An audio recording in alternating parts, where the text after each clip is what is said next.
വിശുദ്ധ ലൂക്കോസിന്റെ സുവിശേഷം 11-ാം അധ്യായം 33 മുതൽ 41 വരെ. യേശു അരുളി ചെയ്തു, വിളക്ക് കൊളുത്തി ആരും നിലവറയിലോ പറയൻ കീഴിലോ വയ്ക്കാറില്ല, മറിച്ച് അകത്ത് പ്രവേശിക്കുന്നവർക്ക് വെളിച്ചം കാണുവാൻ പീഠത്തിന്മേലാണ് വയ്ക്കുന്നത്. നിന്റെ ശരീരത്തിന്റെ വിളക്ക് കണ്ണാകുന്നു. നിന്റെ കണ്ണ് കുറ്റമറ്റതെങ്കിൽ ശരീരം മുഴുവൻ പ്രകാശിക്കും. കണ്ണ് ദുഷിച്ചതെങ്കിലോ ശരീരം ഇരുണ്ടതാകും. അതിനാൽ നിന്നുള്ളതായ വെളിച്ചം ഇരുളാകാതിരിക്കുവാൻ സൂക്ഷിച്ചുകൊള്ളുക. അന്ധകാരത്തിന്റെ അംശമില്ലാതെ നിന്റെ ശരീരം മുഴുവൻ പ്രകാശിതമായിരുന്നാൽ തിളക്കം കൊണ്ട് നിന്നെ പ്രകാശിപ്പിക്കുന്ന വിളക്ക് പോലെ അത് പ്രകാശമുള്ളതായിരിക്കും.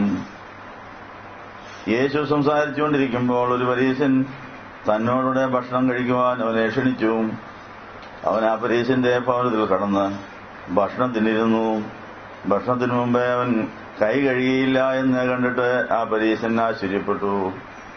യേശു അവനോട് പറഞ്ഞു, പരീശരായ നിങ്ങൾ പാനപാത്രങ്ങളുടെയും ഭക്ഷണപാത്രങ്ങളുടെയും പുറം വെടിപ്പാക്കുന്നു, അകമോ കവർച്ചയും ദുഷ്ടതയും കൊണ്ട് നിറഞ്ഞിരിക്കുന്നു.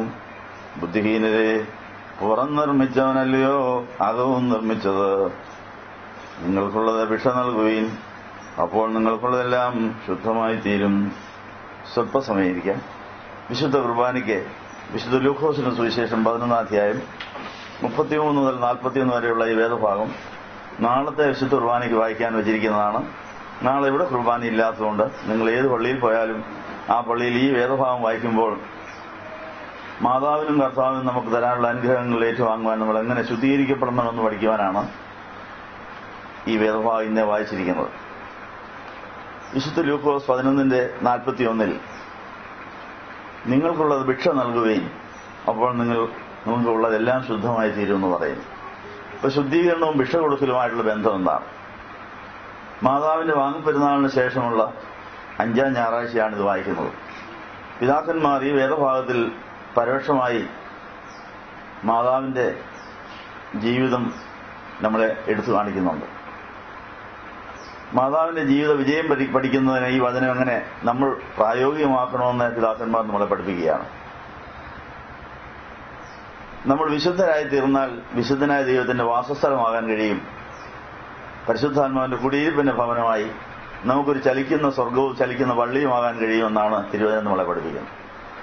അങ്ങനെയുള്ള ദൈവസാന്നിധ്യമുള്ള ദൈവം വസിക്കുന്ന ഒരു ഭവനമായും ദേവാലയമായും അങ്ങനെ ഈ ഭൂമിയിലെ സ്വർഗമായി മാറുവാൻ തക്കവണ്ണം ദൈവം നമ്മളിൽ ചില വേലകൾ ആരംഭിച്ചതാണ്. പക്ഷെ അത് ഇതുവരെയായിട്ടും പൂർത്തിയായോ എന്ന് പരിശോധിക്കുക. പരിശുദ്ധ കന്യമറിയാം അങ്ങനെ തന്നെ ഒരു ചലിക്കുന്ന പള്ളിയായി, ചലിക്കുന്ന ദേവാലയമായി, ഭൂമിയിലെ സ്വർഗമായി താൻ മാറി. എങ്ങനെയാണത്? വചനം ആദ്യം കേട്ടു, അത് ഹൃദയത്തിലാക്കി, അത് ഹൃദയത്തിൽ വളർത്തി, ദൈവമായ വചനത്തെ, വചനമായ ദൈവത്തെ ശരീരം ധരിക്കുവാൻ തന്നെ ശരീരം വിട്ടുകൊടുത്ത് തനിക്കുള്ളത് മുഴുവൻ ഭിക്ഷ കൊടുത്ത ആളാണ് പരിശുദ്ധ മാതാവ്. ആർക്കു വേണ്ടി ഭിക്ഷ കൊടുത്തു? പാവപ്പെട്ട മനുഷ്യർക്ക് വേണ്ടി. ആദാമിന്റെ കാലം മുതൽ മനുഷ്യജാതിക്ക് വലിയ കടവും വലിയ ദാരിദ്ര്യവും വന്നുചേർന്നു. ശാപങ്ങൾ കൊണ്ട്, പാപങ്ങൾ കൊണ്ട് ദരിദ്രരായി തീർന്ന മനുഷ്യർക്ക് ദൈവത്തിന് കൊടുക്കേണ്ടതൊന്നും കൊടുക്കാനില്ലാത്ത ആ വലിയ ദുസ്ഥിതിയുണ്ടായി. സമാധാനം അനുഗ്രഹശക്തിയും വേണമെങ്കിൽ മഹത്വശക്തി അങ്ങോട്ട് കൊടുക്കണമെന്നുള്ളൊരു വ്യവസ്ഥ 29-ാം സങ്കീർത്തനം നമ്മൾ വായിച്ചിട്ടുണ്ട്. നമുക്ക് സമാധാന അനുഗ്രഹശക്തിയും ആവശ്യത്തിലില്ലെങ്കിൽ നമ്മൾ മഹത്വശക്തിയും കൊടുത്തിട്ടില്ല, അല്ലെ കൊടുത്തു തികഞ്ഞില്ലെന്നാണ് എന്റെ അർത്ഥം. നമ്മൾ ഈ ആരാധന സ്ഥലത്ത് വന്നിരിക്കുന്നത് ആ 29-ാം സങ്കീർത്തനം അന്വർത്ഥമാക്കാനാണ്. പരിശുദ്ധ കന്യമറിയാമാണ് കൃപായുഗത്തിൽ ആദ്യമായി 23-ാം സങ്കീർത്തനം 100% അനുസരിച്ചയാളും. മറ്റാർക്കും അതനുസരിക്കാൻ സാധിച്ചില്ല. ആ സങ്കീർത്തനം എഴുതിയ സങ്കീർത്തനക്കാരന് പോലും ആ വചനം പൂർണ്ണമായി അനുസരിക്കാൻ കഴിയാതെ വണ്ണം പാപങ്ങളും ശാപങ്ങളും ബന്ധനങ്ങളും ഉണ്ടായിരുന്നു. കൃപായുഗത്തിൽ പരിശുദ്ധ കന്യമറിയാമാണ് തനിക്കുണ്ടായിരുന്നത് മുഴുവനും, അകത്തും പുറത്തും ഉണ്ടായിരുന്നത് മുഴുവനും മനുഷ്യജാതിയുടെ കടം വീട്ടാൻ മനുഷ്യജാതിക്ക് വേണ്ടി ഭിക്ഷ കൊടുത്തു. മാതാവുണ്ടായിരുന്ന മുഴുവനും പോയി. തനിക്കുണ്ടായിരുന്ന സമ്പാദ്യവും ആരോഗ്യവും ജീവനും ശക്തിയും ദാനവും മാനവും ജീവനും മുഴുവനും തൂത്തുവാരി അങ്ങ് കൊടുത്തു. മറ്റുള്ളവരുടെ ആവശ്യം നമ്മുടെ ആവശ്യത്തെക്കാൾ വലുതാണെന്നുള്ള ബോധം. പഴയ നിയമത്തിലെ വേദഭാഗം മുഴുവൻ വായിക്കുമ്പോൾ മാതാവ് കണ്ടെത്തിയതാണ് മനുഷ്യന്റെ ഈ ശോച്യാവസ്ഥ. ആദ്യ മാതാവായിരുന്ന ഹവ്വ വിലയേറിയ ഏദൻ തോട്ടം കളഞ്ഞു കുളിച്ചു. കിട്ടിയതായ ആ വലിയ പദവികൾ, രാജാവും രാജ്ഞി എന്ന നിലയിലുള്ളതായ ആ വലിയ പദവികളെല്ലാം നഷ്ടപ്പെടുത്തി അങ്ങനെ പാതാളം വരെയും താണുപോയ ആ വലിയ നഷ്ടം പരിശുദ്ധ കന്യമറിയാമാണ് വേദോത്സവം വായിച്ചിട്ടുള്ളവരിൽ ഏറ്റവും അധികമായി കണ്ടെത്തി മനസ്സിലാക്കിയാവും. അതുകൊണ്ട് പരിശുദ്ധ കന്യമറിയാം ഈ വേദഭാഗങ്ങളെല്ലാം വായിക്കുമ്പോൾ മനുഷ്യജാതിയുടെ പാപ്പരത്വം, ക്ഷീണം, ക്ഷാമം, സങ്കടം, ദുഃഖം, ദാരിദ്ര്യം ഇതെല്ലാം കണ്ടെത്തിയിട്ട് സ്വമനസാലെ ഉണ്ടായിരുന്ന മുഴുവൻ തൂത്തുവാരി അങ്ങ് കൊടുത്തു. അത് മാതാവിനെ ശുദ്ധിമതിയാക്കാൻ ഉതകി എന്നുള്ളത് ഒരു വലിയ സത്യമാണ്. അപ്പം നമ്മുടെ ശുദ്ധീകരണത്തിന് തടസ്സമായി നിൽക്കുന്ന കാര്യങ്ങൾ കെട്ടിക്കിടക്കുന്നതായ കൊടുത്തു തീർക്കേണ്ടതായ ദാനങ്ങളാണ്. ധനം, മാനം, ജീവൻ, ശക്തി, മഹത്വം ഇവയെല്ലാം ദൈവത്തിന് കൊടുക്കേണ്ടതാണ്. ദൈവത്തിന് വേണ്ടി അനേകർക്ക് കൊടുക്കേണ്ടതാണ്. അത് കഴിഞ്ഞ് നമുക്കുള്ളത് വന്നു ചേരുകയുള്ളൂ. നമ്മുടെ കയ്യിലുള്ളത് നമ്മുടേതാകണമെന്നില്ല, മറ്റുള്ളവർ കൊടുത്തു തീർക്കാനുള്ളതാകാം. കൊടുക്കാനുള്ളതെല്ലാം കൊടുത്തതിന് ശേഷം മാത്രമേ കിട്ടാനുള്ളതെല്ലാം കിട്ടുകയുള്ളൂ. നമുക്കിന്ന് ആഗ്രഹിച്ച കാര്യങ്ങൾ കിട്ടാത്തതിന്റെ പരിഭവം വരാതെയോ നമ്മൾ നടക്കുകയാണ്. പക്ഷെ നമ്മൾ കൊടുക്കേണ്ടതെല്ലാം കൊടുക്കുമെന്നാണ് പരിശോധിക്കേണ്ടത്. ആത്മീയമായ, മാനസികമായ, ശാരീരികമായ ഒത്തിരി കടപ്പാടുകളുണ്ട്. ആ കടങ്ങളെല്ലാം തീർത്തെങ്കിൽ മാത്രമേ നമുക്ക് ദൈവത്തിന്റെ അനുഗ്രഹങ്ങൾ വാങ്ങിച്ചത് നിറഞ്ഞ് കവിഞ്ഞൊഴുകുന്ന അവസ്ഥയിലേക്ക് വരാൻ സാധിക്കുന്ന കാര്യം കൊടുക്കുന്നു. കൃപായുഗത്തിൽ പരിശുദ്ധ കന്യമറിയാമാണ് ഈ ഉൾക്കാഴ്ചയോടുകൂടെ ശുദ്ധീകരണത്തിന് വേണ്ടി തനിക്കുണ്ടായിരുന്നത് മുഴുവനും ഭിക്ഷ കൊടുത്തു. ഇതാ ഞാൻ കർത്താവിന്റെ ദാസി, നിന്റെ വാക്ക് പോലെ എനിക്ക് ഭവിക്കട്ടെ എന്ന് പറഞ്ഞപ്പോൾ ആദ്യം ഭിക്ഷ കൊടുത്തത് അതിന്റെ കുടുംബജീവിതം തന്നെയാണ്. നീതിമാനായ യോസേപ്പിനെ തന്നെ ഉപേക്ഷിക്കേണ്ടി വന്നു. കുടുംബജീവിതത്തിൽ കിട്ടാവുന്ന എല്ലാ സുഖവും വേണ്ടാന്ന് വെച്ചു. ഉണ്ടായിരുന്നത് മുഴുവൻ മനുഷ്യജാതിയുടെ കടം വീട്ടാൻ ദൈവം മനുഷ്യനാകാൻ വേണ്ടി തന്റെ ജീവിതം മാറ്റിക്കൊടുത്തു. അത് മാതാവിനെ കൃപയിൽ നിറച്ച് മനുഷ്യജാതിയുടെ മുഴുവൻ രക്ഷയ്ക്കുള്ള രക്ഷൻ ശരീരം ധരിക്കുന്ന ഇടമായി മാതാവിനെ മാറ്റി. അങ്ങനെ മാതാവ് ശുദ്ധിമതിയായി, പരിശുദ്ധിയായി സ്വർഗത്തോളം ഉയർത്തപ്പെട്ടതുപോലെ നമ്മൾ ഉയർത്തപ്പെടണമെങ്കിൽ ഈ താഴ്ചയുടെ കടം വീട്ടുന്നതിന്റെയും ഭിക്ഷ കൊടുക്കുന്നതിന്റെയും നമ്മുടെ എല്ലാ യാതനകളും ഘട്ടങ്ങളും നമുക്ക് സഹിക്കാമെങ്കിൽ മാതാവിനെ പോലെ നമുക്ക് യേശു കുഞ്ഞിനെ വളർത്തുന്നവരും സ്വർഗാരോഹണം ചെയ്യുന്നതുവരെ സംരക്ഷിക്കുന്ന ആ വലിയ വേല നമുക്ക് കിട്ടി. ആ ദൈവേഷ്ടപ്രകാരം നമുക്ക് ദൈവത്തിന്റെ ഇഷ്ടമായ ഏറ്റവും വലിയ ശുദ്ധീകരണം പ്രാപിച്ചു കഴിഞ്ഞ് വിശുദ്ധനായ ദൈവം വസിക്കുന്ന ഇടമായി ചലിക്കുന്ന സ്വർഗമായി കൊട്ടാരമായി മാറാൻ സാധിക്കും. അത് ആഗ്രഹിക്കുന്നവർക്ക് വേണ്ടിയാണ് ഈ കുർബാന. അതിനുവേണ്ടി ഒരിക്കൽ കൂടെ ഈ വിശുദ്ധ കുർബാന അർപ്പിക്കുകയാണ്. അതിന് തടസ്സമായി നിൽക്കുന്ന, കൊടുത്തു തീർക്കാതെ കെട്ടിക്കിടക്കുന്നതും പൂഴ്ത്തിവെച്ചിരിക്കുന്നതുമായ എല്ലാ കാര്യങ്ങളും യാത്ര പറയാമെങ്കിൽ സ്വർഗത്തിൽ കെട്ടിക്കിടക്കുന്ന അനുഗ്രഹം ഒഴുകി വരും. അതിന് ഒരിക്കൽ കൂടെ പാപത്തിന് പ്രാർത്ഥന നടത്തുകയാണ്. നിങ്ങൾക്കെല്ലാവർക്കും സമൃദ്ധി ഉണ്ടായിരിക്കട്ടെ.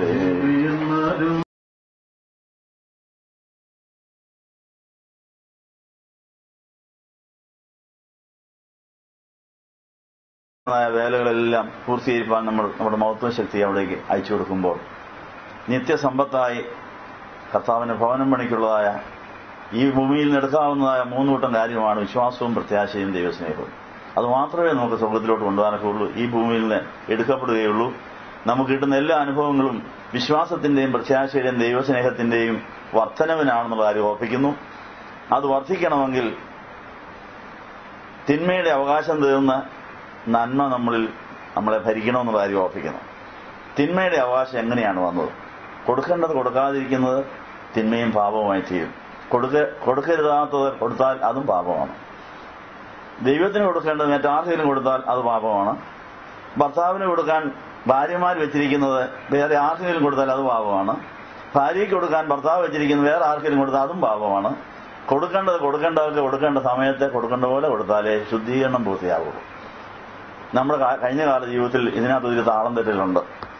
നമ്മുടെ അജ്ഞതയും പരിജ്ഞാനക്കുറവും ബുദ്ധിശൂന്യതയും വിദ്യാഭ്യാസവും കൊണ്ട് നമുക്ക് അർഹതയില്ലാത്ത കയറിയെടുത്തതിന്റെ അപഹരണത്തിന്റെ അശുദ്ധികളുണ്ട്. നമ്മൾ ദൈവത്തിന് കൊടുക്കാൻ പറ്റത് മനുഷ്യർക്ക് പിശാചിന് കൊടുത്തു കാണും. ഭർത്താവിന് കൊടുക്കാനുള്ളത് വേറെ വല്ലവർക്കും കൊടുത്തു കാണും, ആരും എടുത്തുകൊണ്ട് പോയി കാണും. ഈ കേസുകളെല്ലാം തീർന്നെങ്കിലേ ശുദ്ധീകരണം പൂർത്തിയായിട്ട് ദൈവത്തെ കാണാനൊക്കെ ഉള്ളൂ. പരിശുദ്ധ കന്യാമറിയാമാണ് ആദ്യമായി ദൈവത്തെ കണ്ടയാൾ ഈ ഭൂമിയിൽ വെച്ച്. അദൃശ്യനായ ദൈവത്തിന്റെ പ്രതിമയായ ലോകത്തിൽ അവതരിച്ചതായ ആ യേശുവിനെ ആത്മാവായ ആ ദൈവത്തിന്റെ വചനത്തിലൂടെ ദൈവത്തെ കണ്ടെത്തി. ആ വചനത്തിന് ഹൃദയം വിട്ടുകൊടുത്തു. ആ വചനത്തിന് ശരീരം ധരിക്കാൻ തനിക്കുണ്ടായിരുന്ന മുഴുവൻ സമർപ്പിച്ചു കൊടുത്തു. തന്റെ 9 വർഷക്കാലത്തെ പള്ളിയിലെ ആരാധന കൊണ്ട് പഴയ നിയമത്തിലെ വചനങ്ങളുടെ ഇണചേർത്ത് ചിന്തിച്ച ഹൃദയം സമുദ്രം പോലെ വിശാലമായപ്പോൾ സമാധാനം നദി പോലെ ഒഴുകി വന്നപ്പോഴാണ് കൃപ നിറഞ്ഞ മറിയാമേ നിനക്ക് സമാധാനം എന്ന് പറഞ്ഞത്. ആ സമാധാനം ഇന്ന് ഇതാ ഇവിടെ കൂടി ഒഴുകിക്കൊണ്ടിരിക്കുകയാണ്. പല പ്രാവശ്യമായിട്ട് ആ സമാധാനം നിങ്ങളിലേക്ക് ഒഴുകിത്തരും. നിങ്ങളുടെ ഹൃദയം സമുദ്രം പോലെ വിശാലമായാൽ ഈ നദി നിങ്ങളുടെ അകത്ത് വന്നു ചേരും. അത് കവിഞ്ഞൊഴുകി 1000 തലമുറയ്ക്ക് ഒരിക്കൽ പോകുന്നുള്ള കാര്യം ഓർപ്പിക്കുന്നു. കഴിഞ്ഞ തലമുറയ്ക്കും ഭാവി തലമുറയ്ക്കും അനുഗ്രഹം പോകേണ്ടത് നമ്മിലൂടെയാണെന്നുള്ള കാര്യം ഓർപ്പിക്കുന്നു. അതിന് തടസ്സമായി നിൽക്കുന്ന എല്ലാ കാര്യങ്ങൾക്കും പരിഹാരം വരുത്തുവാൻ, പാപത്തെക്കുറിച്ചും നീതിയെക്കുറിച്ചും ന്യായവിധിയെക്കുറിച്ചും ബോധം വരുത്തുന്ന പരിശുദ്ധാത്മാവ് നമുക്ക് കുറ്റബോധം തന്ന് കരഞ്ഞാൽ മാത്രമേ ശുദ്ധീകരണം നടക്കുകയുള്ളൂ. അതിനുവേണ്ടി ഇപ്പോൾ പരിശുദ്ധാത്മാവുള്ള കാര്യത്തിനെയും ആശ്വാസപ്രദനെയും ഒരിക്കൽ കൂടെ നമ്മുടെ ഉള്ളിലേക്ക് ക്ഷണിച്ചു വരുത്തി ഭരണം ഏൽപ്പിക്കാമെങ്കിൽ എവിടെയെല്ലാം തെറ്റുപറ്റിയിരിക്കുന്നു, എന്തെല്ലാം കടം വീടാനുണ്ട്, എന്തെല്ലാം വാക്ക് ലംഘിച്ച പാവങ്ങൾ, എന്തെല്ലാം അകൃത്യങ്ങൾ ചെയ്ത പാവം, ഇതെല്ലാം ആത്മാവെന്നുള്ള ബോധ്യപ്പെടുത്തി നമ്മൾ കരഞ്ഞ് വിലപിക്കുമ്പോൾ യേശുവിന്റെ രക്തവും വചനവും ആത്മാവും നമ്മളെ ശുദ്ധീകരിച്ചിട്ട് നമ്മുടെ ഇന്നത്തെ മഹത്വ ശക്തിയും സ്വർഗത്തിലേക്ക് എടുത്തുകൊണ്ട് പോയിട്ട് അത് കർത്താവിന്റെ മഹത്വശക്തിയായി ചേർത്തിട്ട് ആ സമാധാന ശക്തിയായി മടങ്ങി വരുമ്പോൾ സമാധാനത്തിലെ പോകാൻ സാധിക്കും. അത് അടുത്തമായി കിട്ടുകയും ചെയ്യും. അതിന് തടസ്സമായി നിൽക്കുന്ന എല്ലാ പ്രശ്നങ്ങളും പരിഹാരം കണ്ടെത്തുവാൻ നമ്മുടെ വിശ്വാസപ്രമാണം ഒരിക്കൽ കൂടെ പുതുക്കുകയാണെന്നുള്ള കാര്യം ചോദിച്ചുകൊണ്ട് ഈ വേലയിൽ പുരോഹിതന്മാരായ ഞങ്ങൾക്കുണ്ടായിരിക്കുന്ന കൃത്യലോകങ്ങൾ ഞങ്ങൾ ക്ഷമ ചോദിക്കുന്നു. ഞങ്ങൾ ചെയ്യേണ്ട പണി ചെയ്യാത്തതുകൊണ്ടാണ് സഭയിൽ ജനങ്ങൾ പിരിഞ്ഞുപോയത്. AD 52 ഇന്ത്യയിൽ സ്ഥാപിച്ച സഭ കാതോലിക സൈക്യവും വിശുദ്ധമാണ്. ആ തോമാസിയായുടെ കൊച്ചുമക്കളാണ് നമ്മൾ.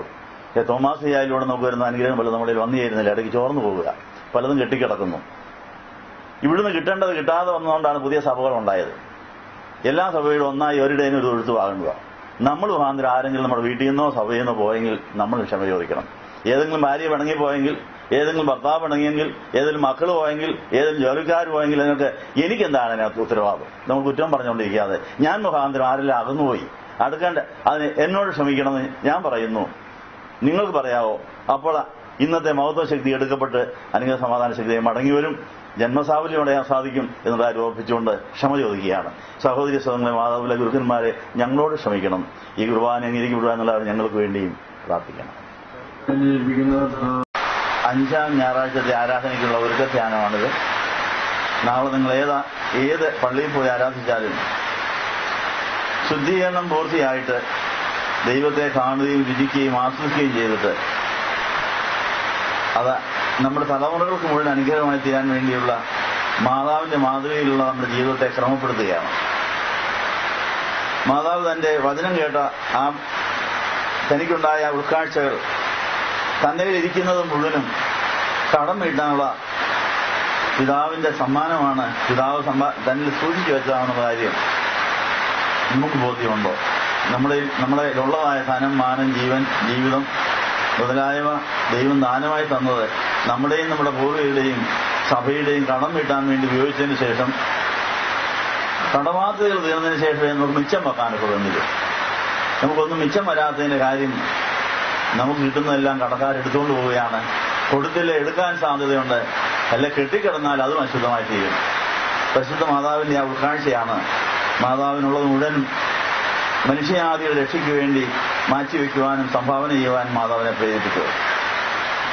അതുകൊണ്ട് മാതാവിന്റെ ശരീരം പ്രകാശമുള്ള ശരീരമായി തീർന്നതുകൊണ്ടാണ് ജീവപ്രകാശമായ കർത്താവ് മാതാവിനെ എടുത്തുകൊണ്ട് പോയെന്നാണ് പറയും. ഓഗസ്റ്റ് മാസം 15-ാം തീയതി വാങ്ങിപ്പെരുന്നാളിൽ മാതാവിന്റെ ജീവചരിത്രത്തിൽ പറയുന്നത് മാതാവിന്റെ ശരീരത്തെ കർത്താവ് എടുത്തുകൊണ്ട് സ്വർഗത്തിലേക്ക് പോയെന്നാണ്. മാതാവിന്റെ കണ്ണ് ചുവള്ളതായിരുന്നുകൊണ്ടാണ്. നമ്മുടെ കണ്ണ് ചുവയില്ലാത്തതുകൊണ്ടാണ് നമ്മുടെ ശരീരത്തിന് അന്ധകാരം ഉണ്ടെന്നാണ് പറയുന്നത്. നമ്മുടെ ശരീരവും മാതാവിന്റെ ശരീരം എന്നുള്ള വ്യത്യാസം ഉണ്ടാകും. നമ്മുടെ ശരീരത്തിൽ അന്ധകാരമുണ്ട്. അതുകൊണ്ട് അന്ധകാര ജീവികൾക്ക് നമ്മുടെ ശരീരത്തിൽ ഒളിച്ചിരിക്കാൻ സ്ഥലമുണ്ട്. അന്ധകാര ജീവികൾ തിന്മപ്പെട്ടവർ നമ്മുടെ ഉള്ളിൽ കയറാതിരിക്കണമെങ്കിൽ നമ്മൾ മുഴുവനും പ്രകാശമായിരിക്കണം. അതെങ്ങനെയാണ്? നിന്റെ ശരീരത്തിന്റെ വിളക്ക് കണ്ണാണ്. കണ്ണ് കുറ്റമറ്റതെങ്കിൽ ശരീരം മുഴുവൻ പ്രകാശിതമായിരിക്കും. കണ്ണ് ദുഷിച്ചതാണെങ്കിൽ ശരീരം ഇരുണ്ടതായിരിക്കും. നമ്മുടെ ശരീരം ഇരുളുന്നതിന്റെ പുറകിൽ നമ്മുടെ കണ്ണിന്റെ ദുഷിപ്പുണ്ട്. നമ്മുടെ കണ്ണ് യോഗാക്കാൻ വേണ്ടി ഒരു കണ്ണാശുപത്രി എന്നോട് വന്നിരിക്കുകയാണ്. ആരാധന സ്ഥലം ധ്യാനമന്ദിരം ഒരു കണ്ണാശുപത്രിയാണ്. കണ്ണാശുപത്രിയിൽ നമ്മുടെ കണ്ണൊന്ന് ചെക്കപ്പ് ചെയ്ത് നോക്കിയാൽ ഒത്തിരി ഉപകരണങ്ങളുണ്ട് കണ്ണാശുപത്രിയിൽ ഇപ്പോൾ കണ്ണ് പരിശോധിക്കാൻ. അതിന്റെ എല്ലാ റിസൾട്ട് വന്നു കഴിയുമ്പോൾ പറയും ഇന്ന കുറവുണ്ട്, അത് ഇന്ന മരുന്ന് ചെയ്യണം, ഇന്ന കാര്യങ്ങൾ ചെയ്യണം എന്നൊക്കെ പറഞ്ഞ് കണ്ണിനെ ചൊവ്വാക്കിയാലേ നമ്മുടെ ജീവിതം ശരിയാവുന്നതായി നമുക്ക് എല്ലാവർക്കും അറിയാവുന്ന കാര്യമാണ്. നമ്മുടെ അകത്തെ മനുഷ്യന്റെ കണ്ണ് ചൊവ്വുള്ളതായാൽ മാത്രമേ നമുക്ക് പ്രകാശം ലഭിക്കുകയുള്ളൂ. ജീവപ്രകാശമായ യേശുവിനോട് ചേരേണ്ടതാണ് നമ്മുടെ ശരീരം. ജീവപ്രകാശമായ യേശു തലയാണെങ്കിൽ സഭയുടെ അംഗങ്ങൾ എന്ന നിലയിൽ നമ്മൾ ആ തലയോട് ചേരേണ്ട ഉടലാണ്. തല പ്രകാശമുള്ളതും ശരീരം മുഴുവൻ ഇരുണ്ടതുമാണ്. എന്തൊരു വൃത്തികേടായിരിക്കില്ലേ, മഹാവൃത്തികേടായിരിക്കും. അപ്പോൾ തലയോട് ചേരുന്ന ആ ശരീരവും പ്രകാശമുള്ളതാണ് കണ്ടാൽ വളരെ മനോഹരമായിരിക്കും. അപ്പൊ കർത്താവിന്റെ കല്യാണത്തിന് ഈ മണവാളിനെയും കൂടെ കാണുന്നവരൊക്കെ നല്ല പൊരുത്തം, എങ്ങനെ ഇരിക്കുന്നു, എത്ര മനോഹരമായിരിക്കുന്നു, എത്ര നന്നായിരിക്കുന്നു, ആ യേശുവിനെ പോലെ തന്നെ ഇരിക്കുന്നല്ലോ എന്നൊക്കെ പറയുന്ന നല്ല കമന്റുകൾ കേൾക്കാൻ സ്വർഗത്തിലെ അപ്പത്തിന് വലിയ കൊതിയ. അപ്പച്ചൻ നമ്മൾ ഈ ഭൂമിയിൽ നിന്നും മനുഷ്യരിൽ നിന്നും തന്റെ പ്രിയപ്പെട്ട മകനെ ജീവിത പങ്കാളിയെ തെരഞ്ഞെടുക്കാൻ തീരുമാനിച്ചു. നമ്മുടെ ഒരു ഗുണവും കണ്ടുകൊണ്ടല്ല, നമുക്കൊരു ജീവിതം ഉണ്ടാകട്ടെ എന്ന് വിചാരിച്ച. അപ്പൊ നമുക്കൊരു ജീവിതം തരാൻ വേണ്ടി തന്റെ ഏകജാതത്തിന്റെ ജീവിത പങ്കാളിയാകുവാൻ അവൻ നമ്മളെ തന്നെ തെരഞ്ഞെടുത്തു, നമ്മളെ വിളിച്ചിരിക്കുന്നു. അപ്പോൾ ആ തലയുടെ പണി കഴിഞ്ഞു. ആ തലയെ വളർത്തി സ്വർഗത്തിലെത്തിച്ചത് മാതാവിന്റെ പണിയായിരുന്നു.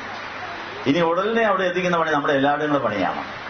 അപ്പൊ തലയോട് ചേരേണ്ട ഉടലിനെ പ്രകാശമുള്ള ശരീരമാക്കി ഉയർപ്പിച്ച് കർത്താവിനോട് ചേർത്താൽ കല്യാണം റെഡി.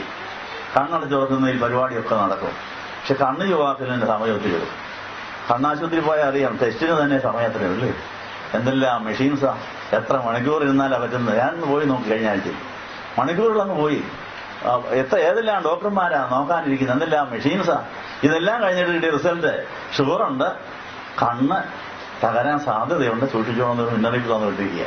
ഷുഗറുള്ള ആളുകളുടെ കണ്ണും കിഡ്നിയും കരളും എല്ലാം പോകാൻ സാധ്യതയുണ്ട്. അതുകൊണ്ട് prevention is better than cure എന്ന് പറഞ്ഞ തത്വപ്രകാരം ഷുഗർ ഉള്ളവരെല്ലാം പോയി കണ്ണ് പരിശോധിപ്പിക്കുന്നത് നല്ലതാണ്. എപ്പോഴാണ് കണ്ണു പോകുന്നതെന്ന് പറയാൻ പറ്റുകയില്ല. അതുകൊണ്ട് പലതരം അസുഖങ്ങൾ വരാൻ സാധ്യതയുണ്ട് ഈ ഷുഗർ കൊണ്ട്. അതുകൊണ്ട് ഈ 71ാമത്തെ വയസ്സിൽ ഞാൻ ടെസ്റ്റ് നടത്തി, സ്വല്പം പ്രശ്നമുണ്ട്, അതിന് മുന്നറിയിപ്പ് തന്നു ഇട്ടിരിക്കുക. അല്ലെങ്കിൽ വായിക്കാൻ ഒക്കാതെ വരും, കണ്ടന്റ് പ്രശ്നമില്ല, വർദ്ധിച്ചു വരും. അപ്പം അതുപോലെ എല്ലാ ഞായറാഴ്ചയും എല്ലാ ആരാധന സ്ഥലത്തും എല്ലാ ധ്യാനത്തിൽ പോയി കണ്ണെന്ന് പരിശോധിക്കണം.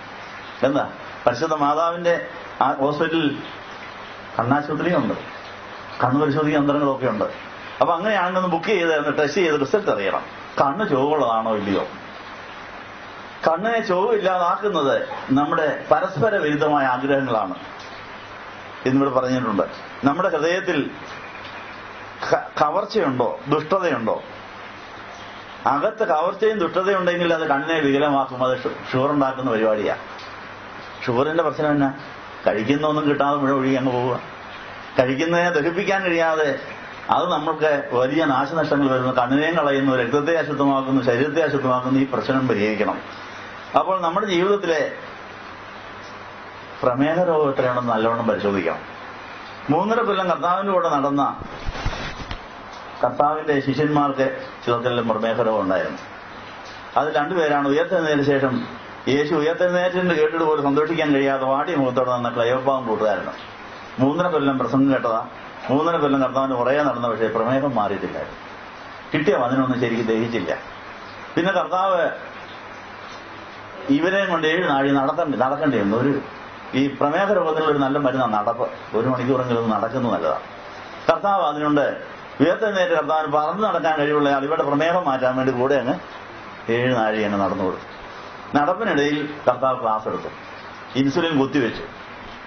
അപ്പോൾ അവർക്ക് കണ്ണു തെളിഞ്ഞു, അവരുടെ രോഗം മാറി, അവർക്ക് സന്തോഷം വന്നു, ദുഃഖം മാറി. അവരുടെ പ്രശ്നം വചനം വ്യാഖ്യാനിച്ചു കൊടുത്തപ്പോൾ കണ്ണു തുറന്നു എന്നവരെ വലിയ സന്തോഷം കിട്ടി. അവർ വലിയ ആനന്ദത്തോടെ മറ്റു സഹോദരങ്ങളുമായി ഈ അനുഭവങ്ങൾ പങ്കിടാൻ കൂട്ടായ്മയ്ക്ക് പോയി. അങ്ങനെ പെന്തിക്കോസ്ത് പെരുന്നാൾ അവർ എത്തിച്ചേർന്നു. അപ്പൊ എമ്മൂസിലേക്ക് നടന്നു പോയ ശിഷ്യന്മാരുടെ പ്രമേഹ രോഗം മാറ്റുവാൻ യേശുവിന്റെ കൂടെയുള്ള നടപ്പ്, ആ യേശുവിന്റെ ആ വചന ഉദ്ഘോഷം, ആ വചനം പൊരുൾ തിരിച്ച് പറഞ്ഞു കൊടുത്ത കാര്യം, കുരിശിന്റെ ആവശ്യം, ഉയർപ്പിന്റെ ആവശ്യം, ഇതെല്ലാം പറഞ്ഞു കൊടുത്ത് അവരുടെ കണ്ണിനെ ശരിപ്പെടുത്തി കൊടുക്കുകയായിരുന്നു. അവർക്ക് പരസ്പര വിരുദ്ധമായ ആഗ്രഹങ്ങൾ ഉണ്ടായിരുന്നു.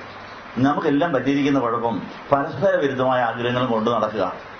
ഉത്തരത്തെ ഇരിക്കുന്ന എടുക്കുകയും വേണം, കക്ഷത്തില് പോവുകയരുത്.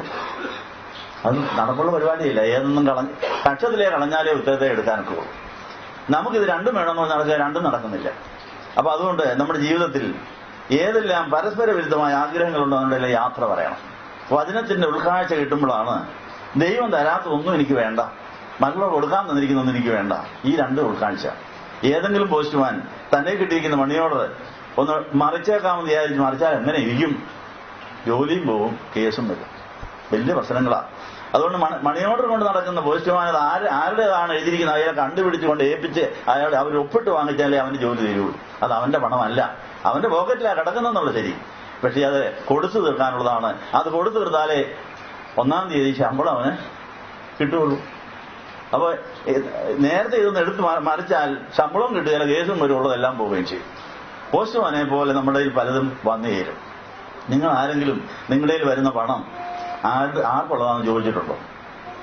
ആരെങ്കിലും പണം തന്നാൽ എവിടുന്നെങ്കിലും പണം കിട്ടിയ ഉടനെ ചോദിക്കണം അപ്പച്ചനോട്, അപ്പച്ച ഇത് പോസ്റ്റ്മാനെ പോലെ ആർക്കെങ്കിലും കൊടുക്കേണ്ടതാണോ? ഇത് എനിക്കുള്ളതാണോ? ആർക്കുള്ളതാണോ? അങ്ങനെ അറിഞ്ഞിട്ട് അന്നേരത്തിനത് മാറ്റി വെച്ചേക്കണം. അങ്ങനെ കൊടുത്താൽ പിന്നെ അവരോട് നമ്മൾ തിരികെ ചോദിക്കുകയില്ല. പോസ്റ്റ്മാൻ കൊടുക്കുന്ന പൈസ പോസ്റ്റ്മാൻ നമ്മൾ തിരികെ കൊടുക്കേണ്ടതല്ല. അത് ആരയച്ചോ ആർക്ക് നന്ദി പറഞ്ഞ് അവരുടെ ഉദ്ദേശപ്രകാരം കൈകാര്യം ചെയ്യാൻ നമ്മൾ ബാധ്യസ്ഥരാണ്. നമ്മുടെ കഴിഞ്ഞകാല ജീവിതത്തിൽ നമുക്ക് പലർക്കും പോസ്റ്റ്മാന്റെ പണി കിട്ടിയിട്ടുണ്ട്. പക്ഷെ നമ്മളത് കിട്ടിയത് പോക്കറ്റിൽ ഒതുക്കിയത് കൊണ്ടാണ് നമുക്ക് പിന്നെ ഒന്നും ഏത് നടന്നുകൊണ്ടിരിക്കുക. അത് തീർക്കണം. അപ്പൊ 1-ാം നൂറ്റാണ്ട് മുതൽ 20-ാം നൂറ്റാണ്ട് വരെ സഭയ്ക്ക് ദൈവം കൊടുത്ത് ഒത്തിരി അനുഗ്രഹങ്ങൾ പലയിടത്ത് കെട്ടിക്കിടക്കുക. അത് കെട്ടിക്കിടക്കുന്നതുകൊണ്ടും കൊടുക്കേണ്ടത് കൊടുക്കാഞ്ഞുകൊണ്ടാണ് ഭിന്നതകളും പരീക്ഷകളും ശോധനകളും കേസുകളുമായി ഇന്ന് നടന്നുകൊണ്ടിരിക്കുന്നത്. അതുകൊണ്ട് ഈ കണ്ണ് ശരിയായാൽ മാത്രമേ ഇത് ആരുടേതാണെന്ന് മനസ്സിലാവുള്ളൂ. പോസ്റ്റ്മാന് പോസ്റ്റ് ഓഫീസിൽ തന്നെ അടുക്കി പെറുക്കി വെക്കും, ഇന്ന ആൾക്കുള്ള മണി ഓർഡറാണിത്, അത് ഇന്നിടത്താണ്, അവിടെ പോകണം, അയാൾ ഇന്ന സമയത്ത് അവിടെ കാണുന്നു പറഞ്ഞ് പോയി കൊണ്ടു കൊടുക്കുക. ഇതുപോലെ നമ്മുടെ കയ്യിൽ ദൈവം തന്നിരിക്കുന്ന ഏതെല്ലാം ആർക്കുള്ളതാണ്, എവിടെയെല്ലാം എങ്ങനെ കൊണ്ട് കൊടുക്കണം, ഈ ഉൾക്കാഴ്ച കിട്ടാനാണ് പ്രാർത്ഥിക്കുന്നതെന്ന കാര്യം. കണ്ണ് ചൊവ്വായാലേ ഈ ബോധ്യം നമുക്ക് വരുള്ളൂ. കണ്ണ് ചൊവ്വല്ലാഞ്ഞതുകൊണ്ട് കിട്ടിയതൊക്കെ എൻ്റെ ഇരിക്കട്ടെ, വരുന്നിടത്ത് പറഞ്ഞുകൊണ്ട് പോരട്ടെ, വരുന്നിടത്ത് വെച്ച് കാണാം എന്നൊക്കെ പറഞ്ഞ് പോയാൽ എങ്ങനെ ഇരിക്കും? കുറച്ച് നാൾ പോകും, പക്ഷെ അവസാനം എല്ലാം അപകടത്തിലാവും. അതുകൊണ്ട് കണ്ണ് ചൊവ്വല്ലാത്തതാണ് നമ്മുടെ ഏറ്റവും വലിയ പ്രശ്നം. വചനം പഠിച്ചിട്ട് ദൈവം മാത്രം എനിക്ക് മതി, നിന്നെയില്ലാതെ ഞാനൊന്നും ആഗ്രഹിക്കുന്നില്ല എന്ന് പറയുന്നതാണ് ശുദ്ധ ഹൃദയത്തിന്റെ ലക്ഷണം. 73-ാം സങ്കീർത്തനം. നിന്നെയില്ലാതെ ഞാൻ ഒന്നും ആഗ്രഹിക്കുന്നില്ല, ദൈവത്തെ ആഗ്രഹിച്ചിട്ട് ദൈവം തരുന്നത് മാത്രം എനിക്ക് മതി. ദൈവം എന്റെ ലയിപ്പിച്ചിരിക്കുന്ന ആർക്ക് കൊടുക്കാനുള്ളതാണ് അവർക്ക് കൊടുക്കുക. കണ്ണ് ചൊവ്വാമെങ്കിൽ നമ്മുടെ അകത്തെ മനുഷ്യന്റെ ശരീരം പ്രകാശമുള്ളതായി തീരും, നമ്മുടെ പുറത്തെ ശരീരവും തേജസ്സുള്ളതായി ഉയർത്തെഴുന്നേറ്റ് യേശുവിനോട് ചേരും, കല്യാണം നടക്കും. അതിന് തടസ്സമായി നിൽക്കുന്ന പ്രശ്നം പരിഹരിക്കാൻ കണ്ണാശുപത്രിയിൽ നിങ്ങൾ അഡ്മിറ്റ് ചെയ്ത് ഓപ്പറേഷൻ വരാൻ വേണ്ടി സെന്റ് മേരീസ് ഹോസ്പിറ്റലിലെ ആശുപത്രി നിങ്ങളുടെ അടുത്തൂടെ പോകാൻ പോവാം. ഇപ്പൊ ചെയ്യാവുന്ന പണി ചെയ്യും, അതിനായി നമുക്ക് എഴുന്നേൽക്കാം. നന്ദി പറയാം. നമ്മുടെ അകത്തെ കണ്ണിന്റെ കാഴ്ച എങ്ങനെ ഇരിക്കുന്നത്, ചുവടുള്ളതാണെന്ന് പരിശോധിക്കാനായിട്ട് നമ്മൾ സ്വർഗത്തിലെ സ്കാനിങ് മെഷീന്റെ മുമ്പിൽ കണ്ണ് പരിശോധിക്കുന്ന ഉപകരണങ്ങളുടെ മുമ്പിൽ നമ്മളെ വെച്ചിരിക്കുകയായിരുന്നു. അതിന്റെ റിസൾട്ടൊക്കെയും സ്വർഗത്തിലെ കമ്പ്യൂട്ടറിൽ എഴുതിയിട്ടിട്ടുണ്ട്. റിസൾട്ട് അറിയേണ്ടവർ അപേക്ഷ തരണം. എൻ്റെ കണ്ണിന്റെ ചുവകേട് എത്രയുണ്ട്, പ്രമേഹം എത്രയും പോകാനുണ്ട്, എൻ്റെ പ്രമേഹം കൊണ്ട് എൻ്റെ കണ്ണിന്റെ ചുവകേട് എത്രയുണ്ട്, അത് ഏതെല്ലാം അവയവങ്ങളെ ബാധിച്ചിട്ടുണ്ട് എന്നൊക്കെ ചോദിച്ചാൽ കർത്താവ് കുറിച്ച് തരുന്ന അത് സ്വർഗത്തിലെ കമ്പ്യൂട്ടറിൽ നിന്ന് ഡൗൺലോഡ് ചെയ്ത് കുറിച്ച് തരാനുള്ള അപേക്ഷാ പത്രത്തിൽ നിങ്ങൾ അപേക്ഷ സമർപ്പിക്കണമെന്നുള്ള കാര്യം ഓർപ്പിക്കുന്നു. ഒരു ഹോംവർക്ക് കൂടെ തരികയാണ്. 2 പത്രോസ് 1-ാം അധ്യായം വായിച്ചാൽ 8 കൂട്ടം കാര്യമില്ലാത്ത ഒരു കുരുടരാണെന്നാണ് പത്രോസിന്റെ സ്കാനിങ് മെഷീനിലെ റിസൾട്ട്. വിശ്വാസത്തോട് വീര്യം, പരിജ്ഞാനം, ഇന്ദ്രിയം, സ്ഥിരത, ഭക്തി, സഹോദരപ്രതി, ദൈവസ്നേഹം കൂട്ടാത്തവർക്ക് കാഴ്ചയില്ലെന്നാണ് പറയുന്നത്. അപ്പൊ നമുക്ക് തന്നെ നമ്മളെ പരിശോധിക്കാനായിട്ട് ഇത് ഉപയോഗിക്കാം. ഇത് എത്ര ശതമാനമുണ്ട്? വിശ്വാസത്തോട് വീര്യം കൂടിയതെത്ര, വീര്യത്തോട് പരിജ്ഞാനം, പരിജ്ഞാനത്തോട് ഇന്ദ്രിയം, ഇന്ദ്രിയത്തോട് സ്ഥിരത, ഭക്തി, ഇത് എത്ര ശതമാനം കൂടി കാണും? നിങ്ങൾ തന്നെ എഴുതിക്കൊണ്ട് വരാമെങ്കിൽ എളുപ്പമുണ്ട് കാര്യം. അത് കുറവോ കൂടുമെന്ന് പറഞ്ഞാൽ പോരെ. അത് നിങ്ങളൊന്ന് ടെസ്റ്റ് ചെയ്യുക വായിച്ചിട്ട്. അപ്പൊ അല്ലാത്തവരെല്ലാം കുരുടരാണെന്നാണ് പത്രോസിന്റെ റിസൾട്ട്. പത്രോസിന്റെ അഭിപ്രായം എങ്ങനെയാണ്? അതനുസരിച്ച് നമ്മൾ കുരുടരാണോ ഇല്ലയോ, കാണേണ്ടത് കാണുന്നുണ്ടോ, കണ്ടതിന്റെ കാര്യം തന്നെ അർത്ഥം മനസ്സിലാകുന്നുണ്ടോ, നമ്മൾ കൊടുക്കേണ്ടതെല്ലാം കൊടുത്തോ, വാങ്ങേണ്ടതെല്ലാം വാങ്ങിയോ, എന്തെങ്കിലും കെട്ടിക്കിടപ്പുണ്ടോ, അരുതാത്തതെല്ലാം കയറിയെടുത്തോ, ഇതൊക്കെ അറിയണം. കണ്ണിനെ വികലമാക്കി എല്ലാ കാര്യങ്ങളോട് യാത്ര പറവാൻ നമുക്ക് ഇന്നു മുതലുള്ളതായ ജീവിതയാത്ര ഉതകട്ടെ എന്ന് ആശംസിച്ചുകൊണ്ട് ധ്യാനയോട് സമാഹരിക്കുക. ഞങ്ങളെ സ്നേഹിക്കുന്ന ദൈവമേ, നല്ല ദിവസത്തിനായി നന്ദി പറയുന്നു. ഞങ്ങളുടെ കണ്ണിനെ കുരുടാക്കിയതും ഉള്ള കണ്ണിനെ പൊട്ടിച്ചതും ആയ അനേക സംഭവങ്ങൾ ഉണ്ടായിരുന്നു സമ്മതിക്കുന്നു. അതിനെല്ലാം പുതിയ പുതിയ കാഴ്ചപ്പാടുകളുടെ കൂട്ടേണ്ടത് കൂട്ടാനും കുറയ്ക്കേണ്ടത് കുറയ്ക്കാനും ഞങ്ങളെ സഹായിക്കണമെന്ന് പ്രാർത്ഥിക്കുന്നു. ഞങ്ങളുടെ കാഴ്ച നഷ്ടപ്പെടുത്തി ഞങ്ങൾക്ക് പ്രമേഹം വരുത്തുന്ന ദ്വന്ദ്വപക്ഷം, അസൂയ, പിണക്കം, ക്രോധം, ശാഠ്യം, ഭഗവന്നത, ജാരശങ്ക, ദുഷ്ടാമം, ഈ മദ്യപാന, വെറുക്കുപൂർത്തി, അത്യാഗ്രഹ, വിഗ്രഹസേവ, ദുർനടപ്പെടുത്തിക്കുന്ന ആവിചാരം, മനസ്സരം എന്ന് പറഞ്ഞാൽ ജഡത്തിന്റെ 15 തരം പ്രവൃത്തികൾ ഞങ്ങൾക്ക് പ്രമേഹം ഉണ്ടാക്കുന്നു, കണ്ണിനെ ചോരില്ലാതാക്കുന്നു, ഞങ്ങളെ അന്ധകാര ജീവികളാക്കുന്നു സമ്മതിക്കുന്നു.